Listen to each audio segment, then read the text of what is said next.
This is a production of Cornell University.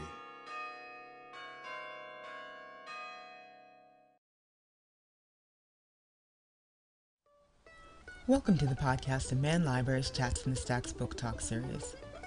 In today's talk, originally presented at Mann Library on March 11, 2008, Applied Economics and Management professor Deborah Streeter discusses the Cornell Eclipse collection. Today's YouTube, iPod, and related technology is fostering a powerful communication world that's all about sharing personal stories in mobile digital environments.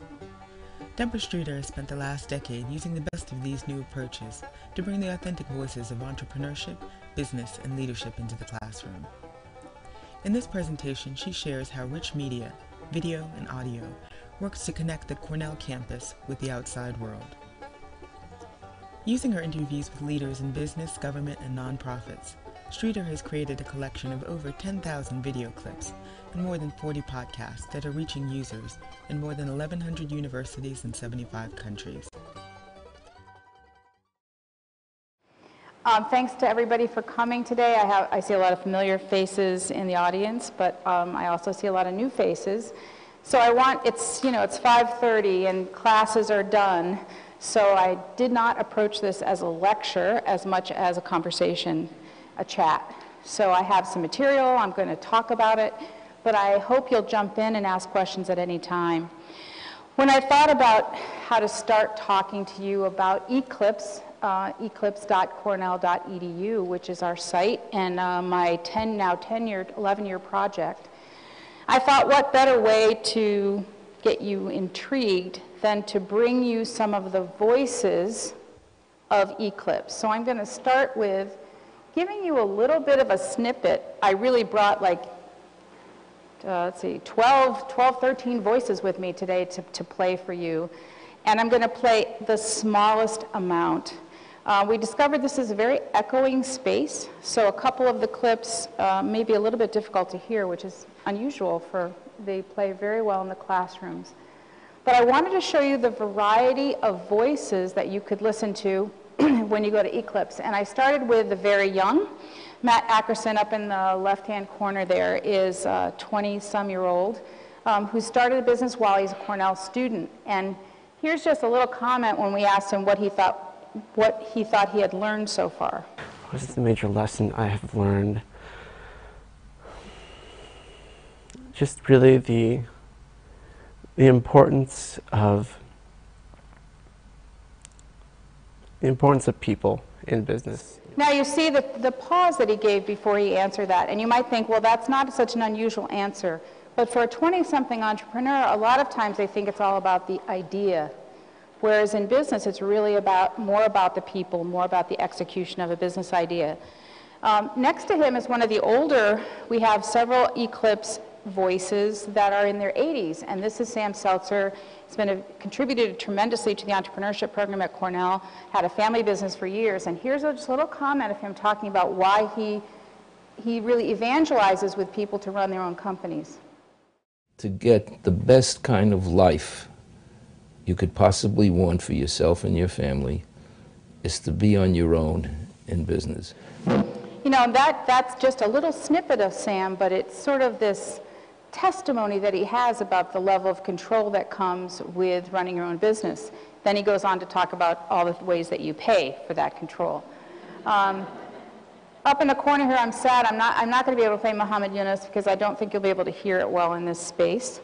But go to the site and listen to him. He's a fascinating guy, Nobel Peace Prize winner, founder of Grameen Bank, microcredit, may be ringing some bells with you. And he's talking in this clip that I'm not playing about sort of social entrepreneurship and all the pieces of all the ways that entrepreneurship can solve global problems like poverty, water, supply, and so forth. And then here's a young social entrepreneur, a young woman who started a site called Kiva, which is a person-to-person lending, micro loans from people all over the world to small entrepreneurs in developing contexts. And here's what she said, and you can sense the excitement she has about her role. It was our dream, and we just wanted to do it. And we felt an urgency about it, too, because we wanted, no one else was doing anything like this, and we thought how fun that we get to try this new thing in the world. And this this delicate social experiment too. We wanted to be good stewards of that, so that's why, yeah, we were pretty willing to have one of us quit something to work on it full time at that point. So this is her clip that's all about, she and her husband decided they were going to start this nonprofit. It was going to be very exciting, but they knew one of them was going to have to give up their job. They were going to have to live with less, but they were so excited and they felt a great urgency about poverty in the world. So there's another place that students can learn about entrepreneurship, and you can imagine if you were sitting in as a 17, 18, 19-year-old, a face like that, a voice like that would really resonate with you in a very positive way. So now we're talking about global issues. We also have voices that talk about very specific, detailed business issues. So I brought Eric Young, who's a venture capitalist, and here's a little clip where he's explaining his firm's approach to their investments. When we start out, we're always buying a percentage ownership, and in our case, we very rarely invest with less than 15% at the outset, and oftentimes it can be 20 or 25%. It's uncommon that it'll be much higher than that, but occasionally when we get involved at the seed level, we might have 40, 45% ownership. So maybe, I don't even know, maybe 80, 90% of you have no idea what the hell he's talking about, but he's talking about something that maybe 10% in this audience might be very interested in, which is when investors get involved in a business, what percentage of the ownership do they expect to take? And this is urgently on the mind of many, many entrepreneurs. So here's a clip that would be very detailed that you would go through and you would explain each part of it. Any Project Runway fans in the group? Anybody watch Project Runway? Nobody here watches television, probably. You're all so smart. Okay. So you might not know who Tim Gunn is, but he's like he's just the guru of now a TV show called Project Runway. But more importantly, he's a professor of design. I can't play this clip because the sound won't carry in this room. But the clip is all about, he says, what I learned in design school is the answer's not in the back of the book. That is just such a great, now all of you who've graduated from Cornell, isn't that just the best quote? Because you go through even accounting or other courses and you think, oh, the answer must be in the back of the book. But even in very structured, quantitative areas, the answer is really not in the back of the book once you get into the real world. So, say that again? The problem isn't there either. The problem, actually, that's a great one. The definition of the problem is not there either. Now, this next set of faces I picked for diversity. And you might think I'm thinking about one dimension of diversity, but I'm not. It has nothing to do with ethnicity or anything else. It has to do with the industries that they're in. So the voices from eClips come all the way from Rodney Hunt, who's involved who's a Cornellian from the Johnson School, who's involved in the technology sector. Communicating, just as important. I call it a C just because I needed the C to make the 5 Cs. But networking is really what we're talking about. This guy is a very inspirational speaker. He gave a speech at the Johnson School, and this is one area where students were really glued to him because he's teaching about networking and how networking is sort of this channel into the business world. Then the next one is hotel industry. Ted Tang was in the top leadership at Wyndham Hotels for years. He's got his own entrepreneurial venture going now. I think fundamentally, as human beings, we take action based out of love or fear. I love that. We take action out of fear or love. So when you think about selling a product into a marketplace, which is what entrepreneurship focuses on, are people buying from fear, from love? I mean, you can play around with that a lot in a classroom in terms of working with business ideas. Suba Berry is from the financial sector. Learning from failure is, I think, critical. And I think that I'm going to stop her right there because, Cornellians are not used to failure. Like everybody, believe it or not, it's like the students that come into my classroom, they've been in college and high school, I swear. I mean, compared to when I went to college in the 70s, the pressure they're under in high school to succeed and never fail and have every single A on their transcript, by the time they get to Cornell, failure is a very scary thing for them. You can't do much interesting in life without having a risk of failure. And you certainly can't do anything in entrepreneurship without failing. So a whole discussion about failure and how entrepreneurs think about failure is a big part of the training that we do. Tiffany Norwood is another Cornell alum who's in the very high technology business. Well, because of the goals that we had when we started out with the company, we Basically, it gotten to a point from a funding perspective that we had said, you know what, we're going to, suck this up. And so what does she mean by suck this up? She's talking about deciding not to take outside money when she started her business. And what that meant to suck it up was another 6 months, 12 months without a paycheck, or having to do 10 people's work with 5 people. And that very real-world perspective can really put life into teaching students how to build entrepreneurial business models. And then finally, how many people know the last person here, Dave Dunlap? Okay, great Cornellian, beloved and wonderful guy who really brought entrepreneurial thinking into alumni affairs and development. And this is a clip where he's talking about the 3 types, the way he characterizes funding. I almost always begin by talking about the kinds of gifts that people give and the methods of fundraising that we use. So, and again, he's going to go on and tell more details, but I'm giving you this little flavor because I'm hoping that everybody now is like, I really wish he just kept playing. It's a very ADD way to experience the collection to play 10 seconds at a time. But my goal is to have everybody in the room feel like, you know what, I think after this, I think I might have to go to that website. I might have to go to my granddaughter's computer to do it, but I'm going to go there. So I really encourage you to explore the collection, and now I'm going to talk a little bit more about what the collection is and where it started. If you are intrigued, and I hope everybody is, our website, I'm going to go this way. Our website is eclips.cornell.edu, and it consists of 10,000 video clips, more than 40 podcasts. That's the good news, right? 10,000 video clips, biggest in the world right now. Cornell has the biggest video collection in business, leadership, and entrepreneurship in the world. The bad news is there's 10,000 clips, right? So how do you find anything? And that has been one of the things that Mann Library Group has really helped us here, and I'm glad to have John Corson-Reichert in the audience. You know, when my kids were young, I would never share with anybody the name of a babysitter, right? Because you don't want someone calling up your babysitter. You're like the person that makes your life work. You don't want to share that resource. Well, the Mann Library Group that we work with, they're just, I have to sing their praises. They're just a fantastic group. I kind of hate to say that in public because I don't want people to remember them when they're doing a project of their own, but they are just incredible. I'm sure we're just one part of many, many, many things that John and his colleague John Klein are working on, but they've been really critical to our success. And one of the things that John taught me was to understand the relationships that exist among all the content in Eclipse. So we can do a simple search through using this Explore button, or we can go in and we can look at the clips from a theme point of view. We have some large groupings of themes which break down into smaller groups. We can go through the topical index to find things that we want. The other thing that John told me was you really have to think through how does all the data, metadata relate to each other, all the things that relate to every clip, the person that's speaking, the company that they're in, their demographics, and so forth. So you could look at this collection, you can sort it by name, you could go and look for all of the particular industry areas.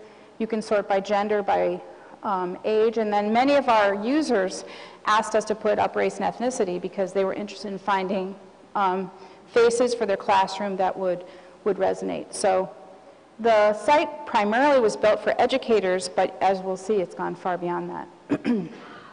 We have, I'm going to talk a little bit more about podcasts later, but we've started getting into podcasts. If you're not familiar with podcasts, the term has been a little bit exaggerated in terms of it being anything so different. It's really a sound file. So if you're my age, I'm in my mid-50s or older, you might think a podcast, it's kind of beyond my technology level. But podcasts are really radio programs. We're back to radio now. I mean, that's all the radio programs that existed in times past, you can now get, but now they're on demand. So you don't have to wait till 5 o'clock to turn the radio on.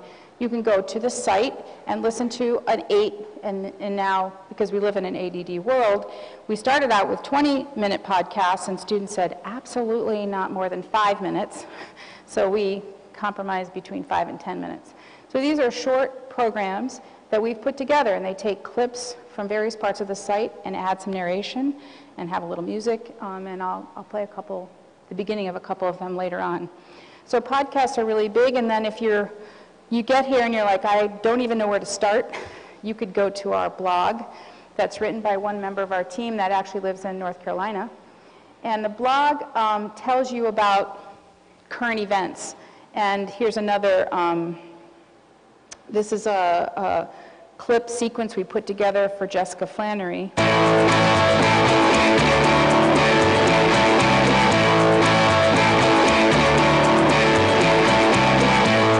I think you can be entrepreneurial in any environment. And I think the basic definition for me is just if you're being thoughtful and smart and creative.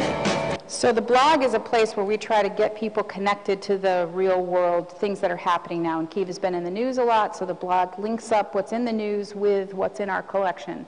And it's a nice way to browse because you can listen to some sample clips kind of in a certain context. Yeah, one of our social entrepreneurs is recently on Montel Williams, so very interesting. So the site, I can answer questions about the site at a later time, but that's the basic overview of the site. The idea behind Eclipse was to create this as a tool for teachers. And is Jack still here, Jack Little? I think he had to leave for class. There was another faculty member who's here, and I wanted him to talk a little bit about how he uses it. But let me tell you why I started using it. We know that lecturing doesn't work. So we even have a few people in the audience who've already closed their eyes. I'm always, whenever I get into this position, I'm always like, now I know how the minister feels when I am dropping off. But in any case, we know that getting up and talking, probably if I only talked for the last 10 or 15 minutes, more of you would have your eyes closed. But I've played a little media, I've played a little noise, a little music, so everybody's kind of tuned in. And I got frustrated with lecturing in class, especially about an area like entrepreneurship where the real world is such an important piece of connecting. The real world needs to be connected. So students come in for real world reasons, but what they really need is the discipline of the classroom. They need the structure. They need to learn how to do business plans. They need to learn how to think about business from a strategic point of view, how to build a spreadsheet model for the business and so forth. So you motivate them with the real world, bring the real world in a very selective way, and now they're all geared up to do the real discipline learning that they should be doing. So I had done this for years with guest speakers, but for lots of reasons, the pause button is really effective because a guest speaker may go off on a tangent that you have no idea. You're sitting in the audience thinking, what are you doing? I didn't tell you to talk about that. Now I have a lot more control over how I bring the real world into the classroom. And you could see just from the faces and voices that you've heard, it makes a difference. It makes a difference to see it in a rich media way. So I've been using it in the classroom both to inspire. Sometimes I just play inspirational things just to kind of wake up. And sometimes I'm doing very informational things like Eric's clip where I'm going through specifically very detailed topics and using tools and teaching tools. More than anything, I'm just trying to engage the class. And that turns out to be a very interesting task in this iPod, YouTube, cell phone, computerized world. More and more, I think we need to engage them. And I want to do it not for entertainment reasons. I want to do it for really scholarly reasons of getting them tuned in to what they need to learn. I also use these clips extensively outside class. And the reason I did that was one day a student came up to me and said, oh, Professor Streeter, I spent 2 hours on Eclipse last night. I didn't get my homework done. And I said, I only gave you 2 clips to watch, and each one of them was 2 minutes. And they're like, I know, but I got on there and I started browsing. And pretty soon 2 hours had gone by and I was too tired. I had to do my homework. So what I learned was this is a browsing generation, and that students would love Eclipse on their own. I didn't have to assign it to them, that they would go watch them. So I started using them also in outside work, and knowing that I didn't always have to be the guide on the side to look at the clips, that students themselves would engage with the clips. And they gave me a chance to give some coverage. So I want to just give a quick shout out, as they say, to the team that worked on this. John Corson-Reichert, who's here from Mann Library, and John Klein.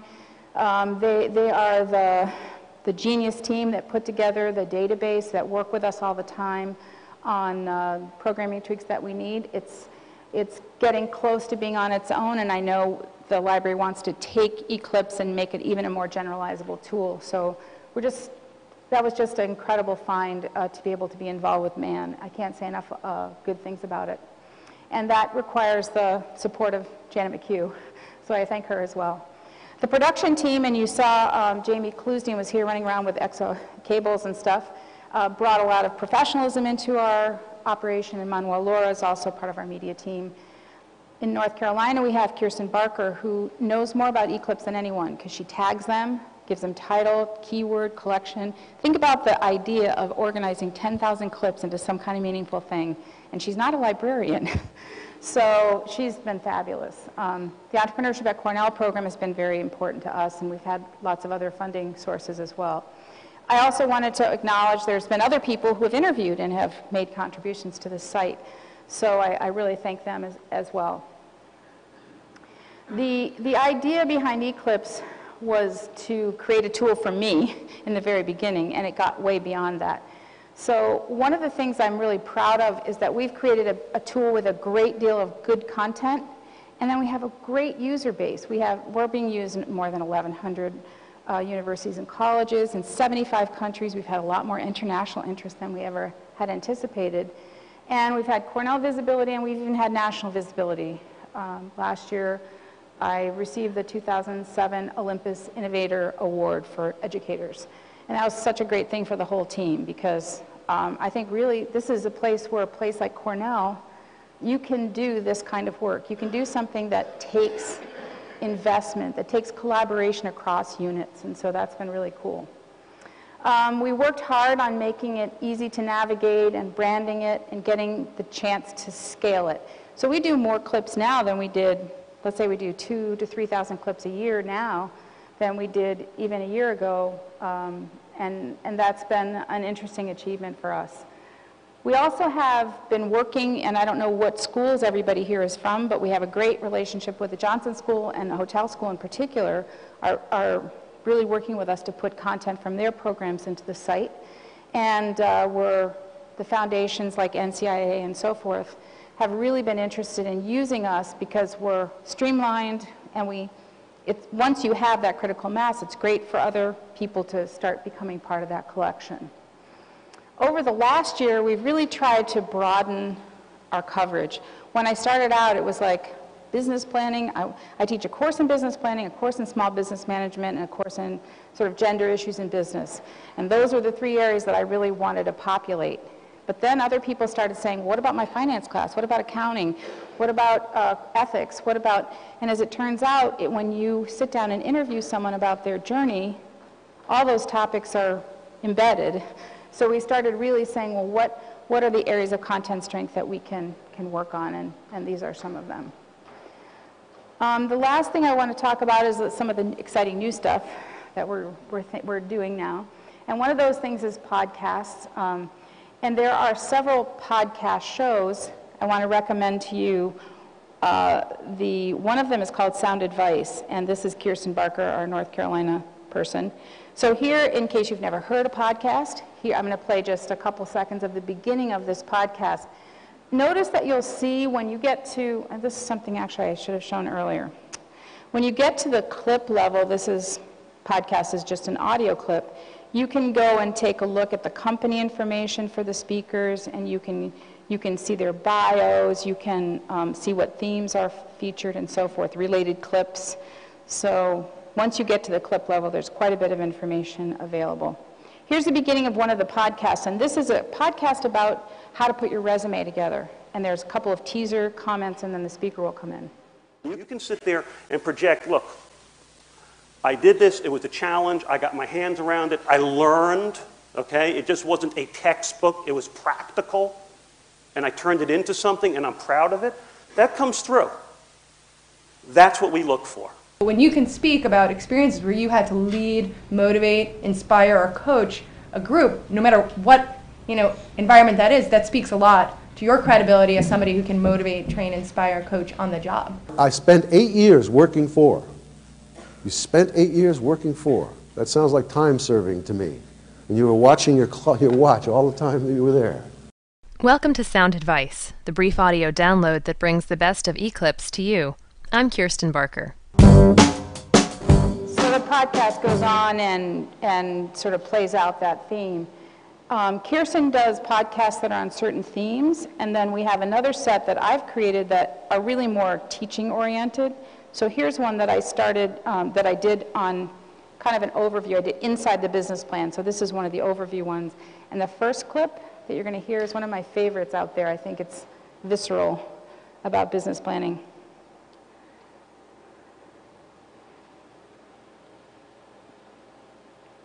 Now it's going to buffer for, I should have. Yeah, I'm just taking it off the, it should be playing by now. It's making a leap off a precipice. You are not walking from this place to this place. You are running and taking a flying leap off of a huge precipice that is very long. And if you haven't built a truly fabulous, great bridge to get you there, you will fall. I can throw it away in 60 seconds if I don't understand the first 2 paragraphs. The business plan is useful for 2 things. One, I think it's most useful for your own good. Blah, blah, blah. So the idea of a business plan being needed because you're kind of taking this run off the precipice, I just think that is such a great visual for what it feels like when you start running a company. So those are some of the podcasts that we've started. Now we have another podcast series that's uncut, Eclipse Uncut, if you just wanted to listen to a whole interview. One interesting thing that's happened in the last 6 months even has been our international content. We have a group of very dedicated students who went to Hong Kong over break and did interviews for us. Some in Cantonese, but some in English. And I want to play this clip because I think it'll show you why they have convinced me about the need for international content. They need a lot of improvement. Oh, I'm sorry. Let me set this up a little bit. This is an individual called Kenneth Chen, and he's talking about the legal system for business in Hong Kong. They need a lot of improvement, that's for sure. But you also have to understand that they have come a long way.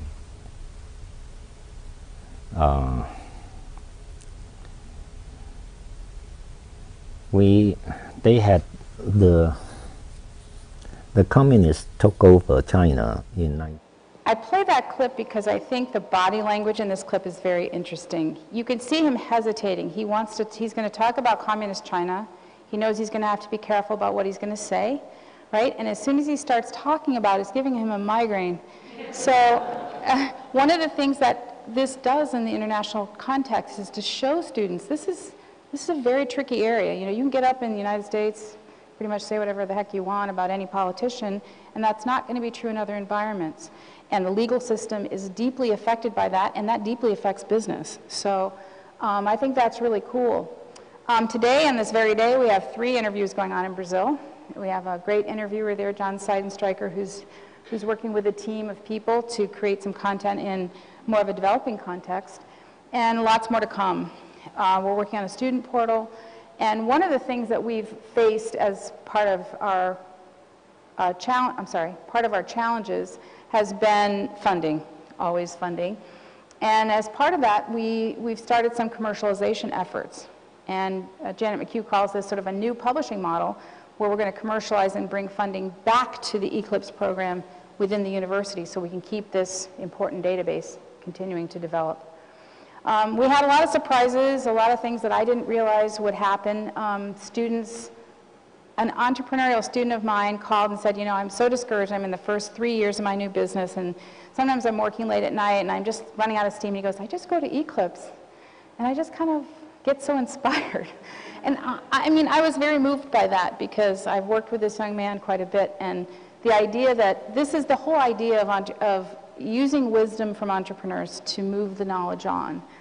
So that's really great. And students, as I said, you know, go and browse the collection.